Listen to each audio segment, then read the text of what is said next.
Hello, welcome back to Gin Reviews of Middle Tennessee.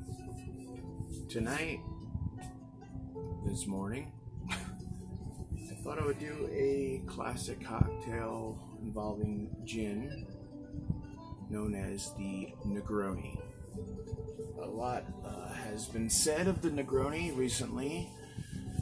It has been very publicized out and about in many bars and restaurants, but it was not until about 1947 when it was discovered by Orson Welles, who was working in Rome, and he described this new drink called the Negroni,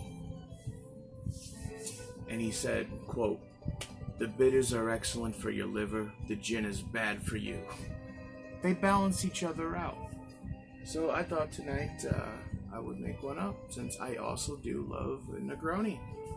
So classically, it's a very simple to make aperitif, which means an alcoholic drink taken before a meal to stimulate the appetite in Italian, hence the Italiano music in the background. So it involves 3 ingredients, 1 part each of each: gin, Campari, and sweet vermouth. Tonight, this morning, I am going with the Hendrick's Orbium, which I absolutely love. There will be a review to follow eventually of the gin itself. It's just very complicated with the way they market 3 gins. I'm trying to find a way to do all 3 at once, or maybe I'll do one and then the other, but for right now we're going to make a Campari involving these 3 right here. A little bit on the Orbium. The hello, Ange. The known botanicals are Angelica, caraway, chamomile, cinchona bark, which is where quinine comes from. So it is a quintinated spirit, which is really cool. There's already the quinine in it, which you could drink neat and do very well with just a few shots. Also, there's coriander, chubid berries, elderflower, juniper, of course, has to have juniper, lemon, lotus flower, orange, orris root, quinine itself, which is really cool, wormwood, and yarrow. Now, wormwood is known more for absinthe than anything else. It is the component of absinthe which many believed to cause the hallucinogenic, trippy effect. Also is said to have made Van Gogh cut his ear off. Now, I don't know if that's true or not, but I love absinthe. And I also love wormwood. I think it's a really amazing botanical, used in a lot of different ways. It has a licorice-like taste to it. So this gin is at 47%. I'm so sorry, I misread that. I'm looking at the 750. It's at 43.4, which is still pretty good, for me. The Campari, which is an alcoholic liqueur, it's also considered an aperitif. In America, it's 28.5%. Kitty, please don't do that. 28.5%. Depends on where you are in the country, or which country it's sold in, where the alcohol is a little higher or a little lower. Would you please stop doing that? She's about to knock the camera over, which is her way of getting attention, which if you have a cat, you understand. But it breaks my camera. So let's not do that, okay? Good kitty. Alright, so Campari is an Italian aperitif liqueur. She's trying my patience right now. She's doing this on purpose. It is obtained from the infusion of herbs and fruit, including chinota and cascarilla, which are both Italian botanicals, in alcohol and water. It's bitter, but that's part of its charm. It's characterized by its dark red color. And then we have vermouth. Now, this is sweet vermouth. It's a little different than the standard dry vermouth we use in a martini. But it's not to say it's not amazing compared or combined with both of these two guys here. So a little bit on the vermouth. It's produced and it's starting out with a base of neutral grape wine or unfermented wine must. Each manufacturer adds additional alcohol and proprietary mixture of dry ingredients. That's the ice that just fell. Consisting of aromatic herbs, roots, and barks. So botanicals to the base wine. Base wine plus spirit. All spirit wine is then fortified. The vermouth is either sweetened with cane sugar or caramelized sugar, depending on what style you get.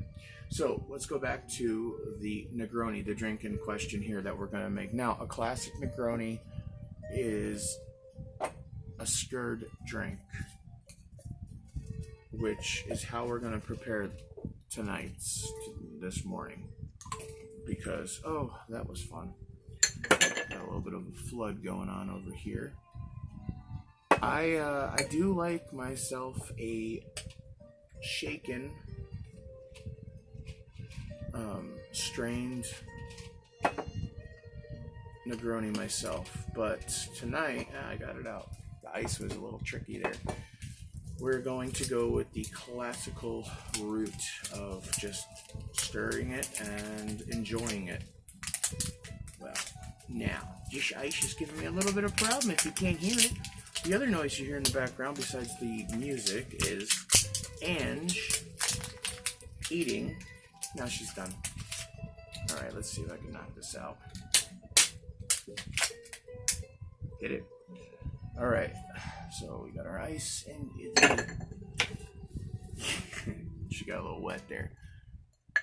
Right here, we're going to use this guy right here. It's like a double Collins glass.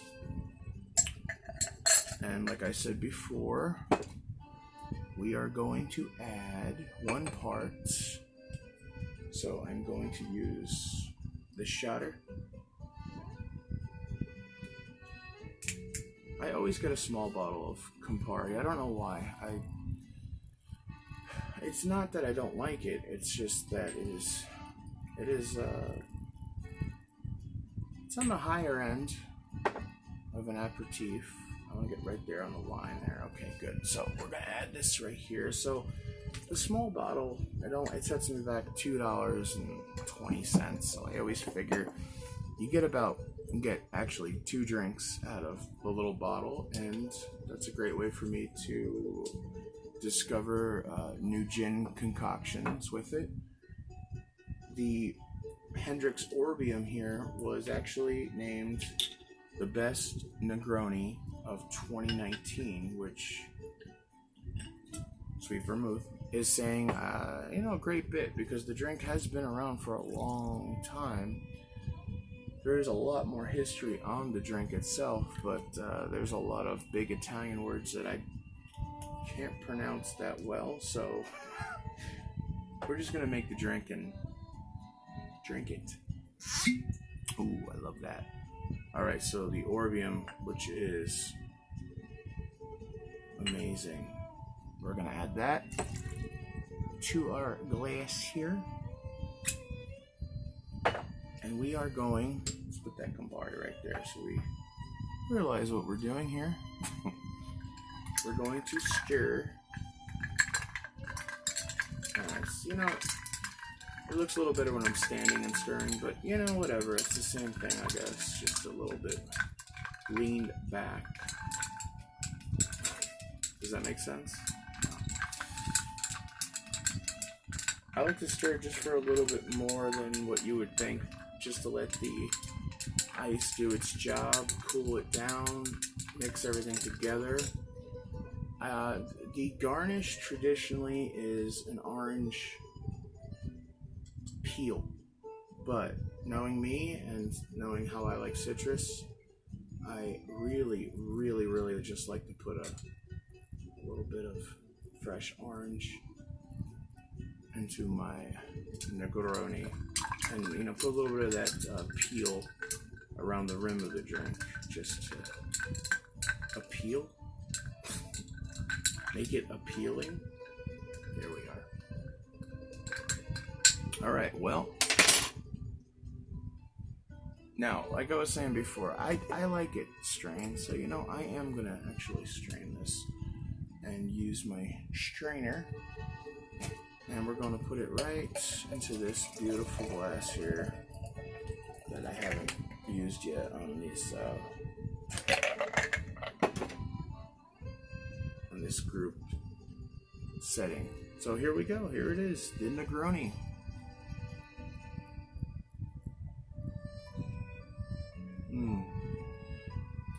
Everything is just balanced. The Campari is bitter, but it's beautiful, mixed with the vermouth, the sweetness of the vermouth, and then the botanicals of the Orbium swirled together into this very delicious, sweet, bitter tasting aperitif. Sorry, I didn't say that the right way. Maybe because I've had too many of these. No, I've had a couple tonight, this morning. I've had a really nice day today of just relaxing and getting back on track after this weekend that we went through here. But there's still unrest in the streets, and hopefully things will start to look a little brighter in the morning for all of us.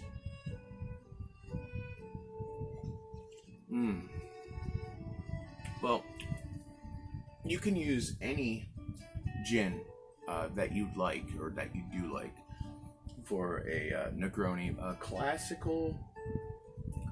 Classically, Tanqueray is really amazing. Also, Tanqueray number 10 is even better. Plymouth makes a really, really nice Negroni. If you want to go the cheaper route, that doesn't lessen the palate of this, or densen your palate, should I say. You can always go with a, I'm looking over here because it just keeps going. It just keeps going. See? Oh. The Seagram's is very good also with these drink or aperitif. Anyway, enjoy yourself a delicious Negroni. Go out there, get these ingredients, go to a bar. If they're open, go to a bar. Have a bartender mix one up for you. Sit there, enjoy. Again, before a meal, it will stimulate your appetite. It'll bring your palate up. It'll make you salivate and make your insides ready for a delicious meal. Insides, that's the word of the night. Anyway, from me to you, to you to me, to Ange, who is now quiet and sitting down and just relaxing. Have a wonderful rest of your morning. I got it right at the end. And enjoy. Saluta, ciao bella. Oh! This is a little bastard right here. I just had to get it out, right? I mean, come on. Again, ciao.